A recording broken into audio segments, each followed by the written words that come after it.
Surat police દ્વારા શહેરમાં drugs in Surat city અભિયાન ચલાવવામાં આવી રહ્યું છે। આ અભિયાન અંતર્ગત નશાના કારોબાર સાથે સંકળાયેલા લોકોને જળમૂળથી શોધી કાઢવા શહેર એસઓજીની ટીમ દ્વારા સઘન પ્રયાસ હાથ ધરવામાં આવી રહ્યા છે, જે અન્વયે સુરત એસઓજીને વધુ એક સફળતા મળી છે।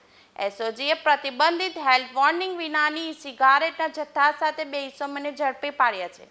સુરત શહેરના ભાગળ તળાવ વિસ્તારમાં આવેલી જનતા માર્કેટ પાસે સહારા માર્કેટના પહેલા માળે છાપા માર્યો હતો। અહીં આવેલી ટાઈમ્સ વર્લ્ડ નામની દુકાનમાં છાપો મારી સુરત એસઓજી દ્વારા વેચાણ અર્થે રાખવામાં આવેલી અલગ અલગ કંપનીની 430 નંગ સિગારેટનો જથ્થો ઝડપી પાડ્યો હતો। અનસ યુસુફ ગડિયાળી અને અદનાન યુસુફ ગડિયાળીની ધરપકડ કરી એસઓજીએ કુલ 2.88 લાખની મત્તાનો મુદ્દામાલ કબજે કર્યો હતો। જ્યાં પ્રતિબંધિત ઈ સિગારેટનો જથ્થો કોના દ્વારા સપ્લાય કરવામાં આવ્યો છે તે દિશામાં એસઓજીએ તપાસ હાથ ધરી છે।